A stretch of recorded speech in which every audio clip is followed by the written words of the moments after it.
Comienza un nuevo año con el contexto anterior de un 2011 bastante movido, bastante convulsionado en los mercados financieros a nivel internacional.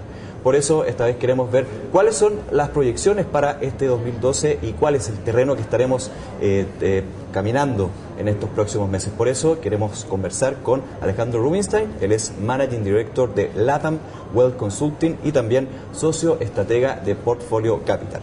Alejandro, muchas gracias por estar acá. Gracias. Primero, entrar justamente de lleno a cuál es el contexto con el que empezamos este 2011 en los mercados internacionales. Es la continuación, básicamente, de lo del 2011. Es un cambio de fecha, pero no un cambio de situación. Evidentemente, algunos números positivos que se vieron durante el último trimestre y algunos números positivos que salen de los primeros días del año. Pero esto no es una tendencia para mí, es algo estacional. Si bien tradicionalmente el último trimestre, si algo es el mejor, teóricamente el mejor trimestre del año, ¿no? Pero la situación, lo único que se ha hecho es postergar la situación. No hay ninguna situación real que haya sido definida. Y de hecho, una de mis preocupaciones principales para este primer trimestre del año es la cantidad de vencimientos de deuda que tenemos en países europeos y en países desarrollados. Son problemas que se están arrastrando, de hecho, desde ya, por no decir el 2011, varios años también. De hecho, lo que yo he venido sosteniendo hace bastante tiempo es que y yo sé que interesa mucho hablar del tema coyuntural y de las cifras de un año específico, pero en realidad, si tú lo miras desde una perspectiva un poco más macro, esto es un proceso que lleva bastantes años, el proceso del endeudamiento, el proceso del sobreendeudamiento, y probablemente es algo que tampoco se va a resolver este año. Si se desinfla este año incluso, o se desinflase el próximo año, el proceso de desapalancamiento, que duró probablemente una década en apalancarse, no va a ser algo que va a pasar sobre la noche, ¿no? Interesante lo que tú dices, porque de hecho en los últimos meses, más bien las últimas semanas del año pasado, cuando ya comenzamos a hacer el balance de los mercados, especialmente los europeos como grandes protagonistas, el tema de los rendimientos de los bonos fue un tema de presión absoluta para estos mercados. De hecho, las últimas semanas estuvieron marcadas por las malas noticias desde España, desde Italia, justamente en este punto. ¿Deberíamos ver la misma situación en los próximos meses? Bueno, de hecho, por ejemplo, si tú miras los rendimientos de la deuda italiana, a pesar de toda la celebración de los mercados, siguen estando en el orden de arriba del 6,5%. Ahora, hay que entender que el costo para un país como Italia, solamente como Italia, de tener el rendimiento sobre un 6%, ni hablar cerca de un 7%, que es donde está, significa alrededor de 20.000 millones de dólares de diferencia en costo de financiamiento por año. Si tú consideras que este año, en total, solamente lo que se refiere a deuda pública global, tenemos aproximadamente 7 trillion, como se diría en Estados Unidos, 7 trillion dólares de tanto pago de intereses como rotaciones de deuda. Si tú haces la matemática del panadero, por hacerla sencilla, ¿no? Y calculas que eso va a tener un extra costo financiero, digamos, de un 2%, 3% sobre la tasa esperada que se debería tener en un contexto normal, eso significa 210 billones en costo de financiamiento adicional por año. 210 billones no es ni siquiera lo que están generando, digamos, es un porcentaje muy alto el PIB de estos países. Entonces, sencillamente, lo que yo sostengo es que la matemática no da. Lo único que se puede tratar de hacer es de postergar la situación de la deuda, tratar de que las tasas sean lo menor posible, pero el problema es que cada vez que tú le vas inyectando más deuda empieza a generar un efecto bola de nieve. Incluso aunque las tasas se mantengan relativamente bajas, si tú sigues inyectando deuda para solucionar el problema de la deuda, aunque esa deuda valga el 1%, ni siquiera un 7%, en realidad tu costo financiero empieza a convertirse en una montaña de nieve. Finalmente, en algún minuto hay que pagar. En algún momento va a tener que explotar. Y la forma que yo creo que va a tener que explotar es una reestructuración. Esa reestructuración es lo que marcó la pauta, de hecho, con Grecia el año pasado. ¿Podríamos verlo con otros países? ¿Ya lo estamos viendo, esa posibilidad? Primero lo de Grecia, lo de Grecia obviamente es seguro una reestructuración a esta altura. La pregunta no es si es, sino cuándo, ¿no? Se ha aplazado bastante. Se ha aplazado bastante. Ahora, evidentemente que no están preparados para absorberla. Yo creo que lo que ellos se dan cuenta, que no necesariamente es algo que se comenta, ellos dicen que el valor de recuperación en la deuda de Grecia, en la reestructuración, será del orden del 50%. Cuando se hicieron los 3 test de los bancos europeos, se ha calculado como el factor de recuperación de la deuda.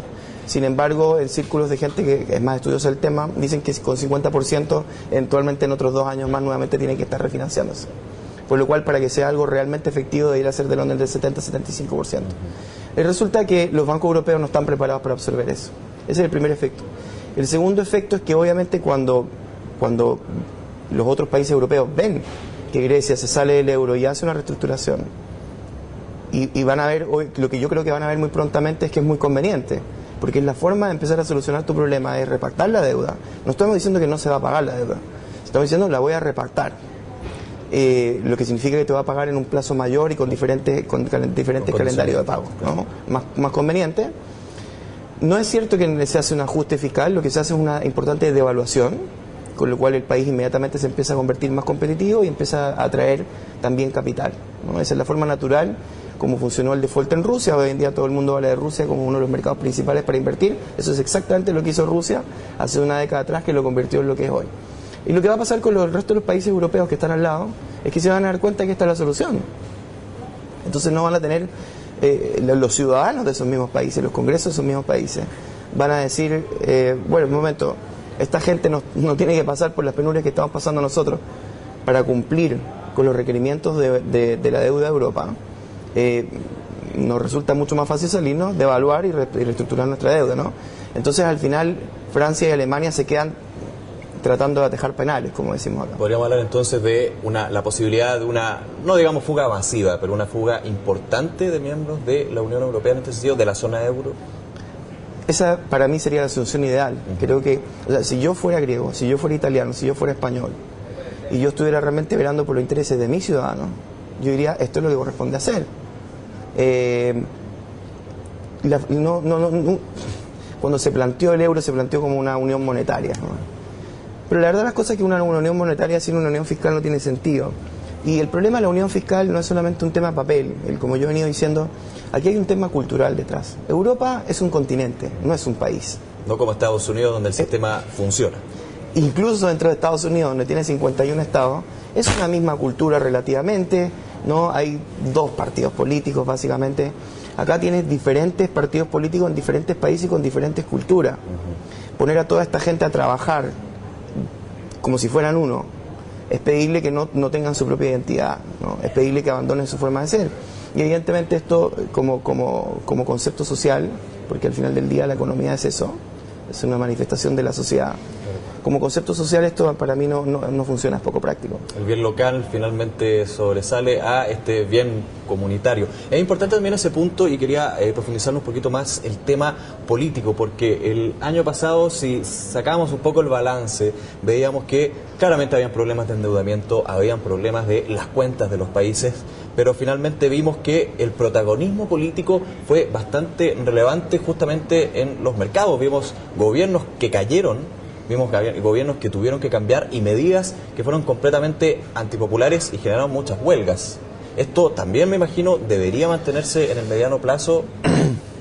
Es muy interesante lo que tú dices, porque una de las cosas que yo he estado escribiendo últimamente, me parece que se está dejando un factor muy importante fuera de todo este análisis, que es el más importante, que es el factor social. Es la sociedad la que determina el modelo económico, el funcionamiento económico, y no la economía la que determina el funcionamiento social, ¿no? Eso es un error conceptual. Entonces pensar que yo puedo por decreto firmar una serie de acuerdos y pedirle a la sociedad completa que lo siga sin tener absolutamente ningún tipo de opinión, particularmente en un continente como Europa, que es un continente muy caracterizado por uniones sociales, sindicatos, o sea, mucho más fuerte que en prácticamente cualquier otro lugar del mundo. Los sindicatos y los movimientos sociales en Europa son un factor muy importante.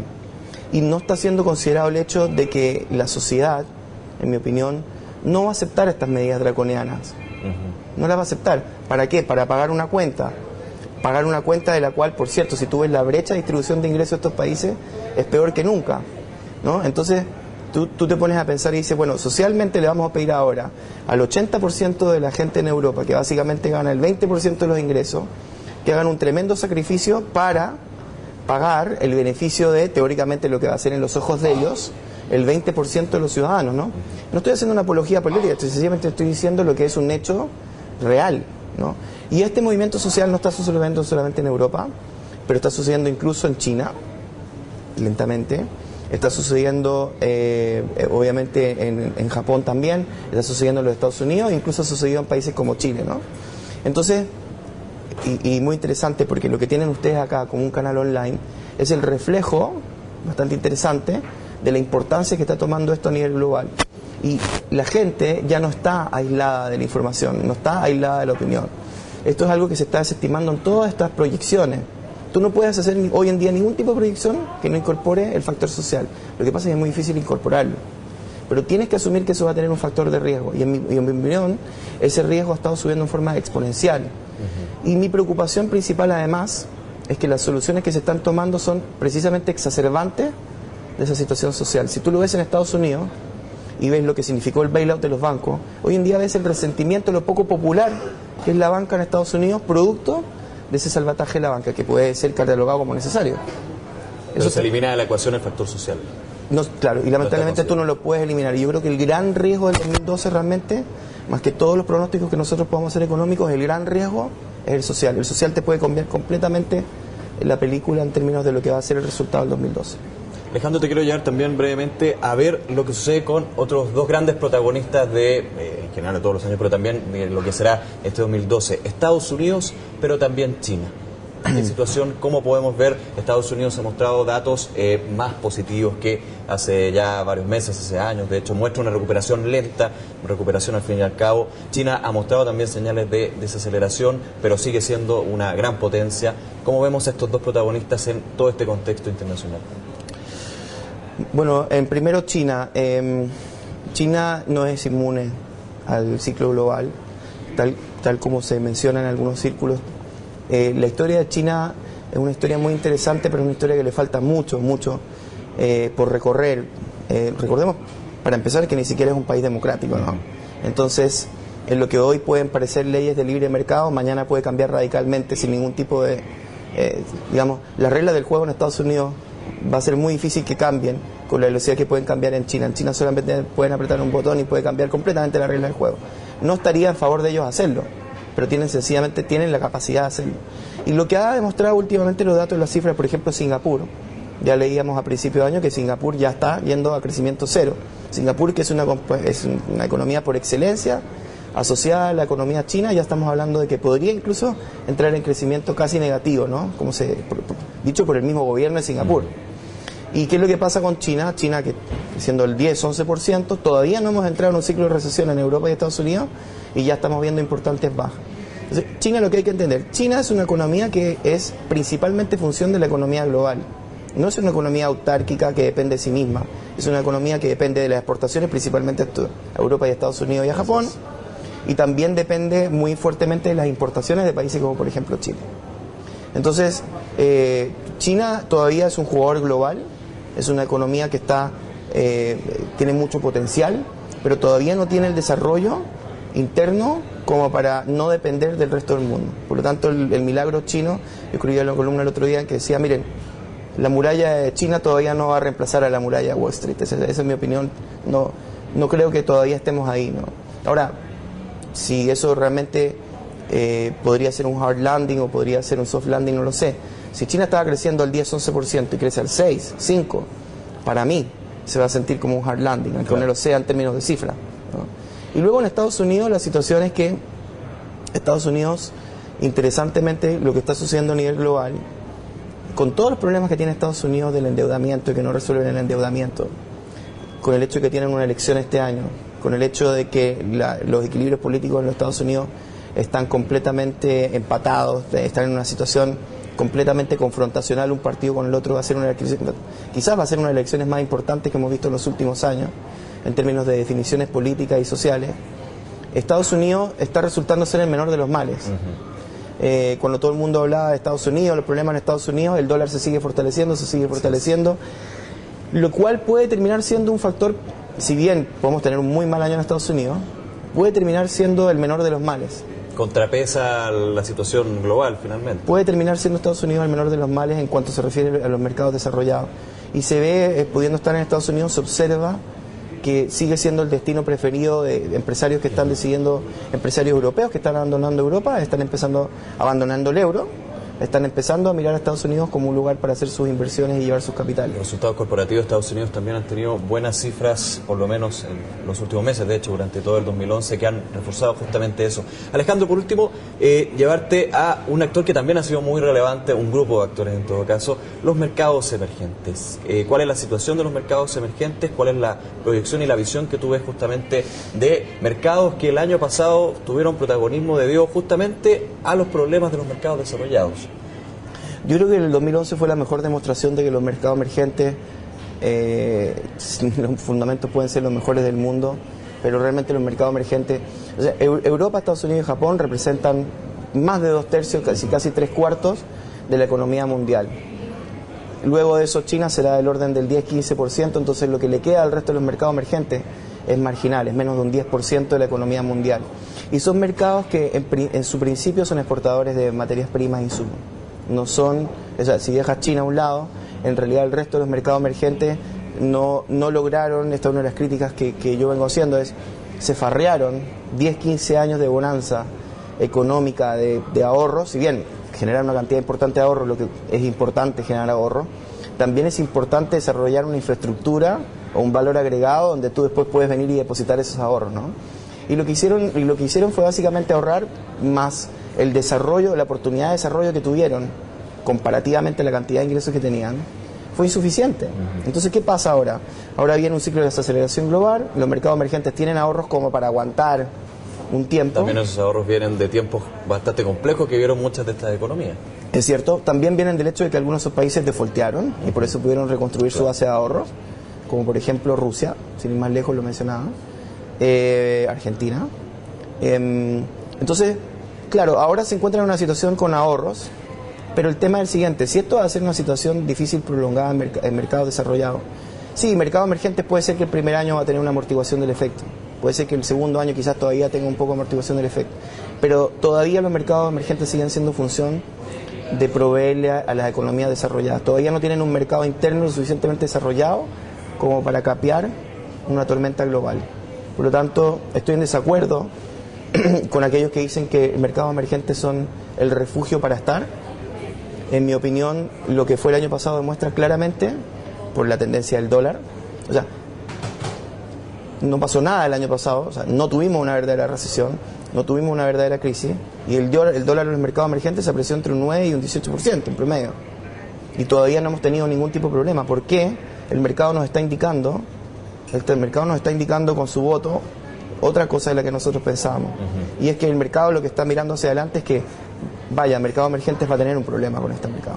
Perfecto. Alejandro, muchas gracias por este análisis. Habrá que estar atento a los protagonistas y también el factor social que puede definir mucho el ritmo de este año. Muchas gracias por venir a esta entrevista. Encantado, gracias. Ustedes, nos vemos en una nueva entrevista y análisis de DFTV.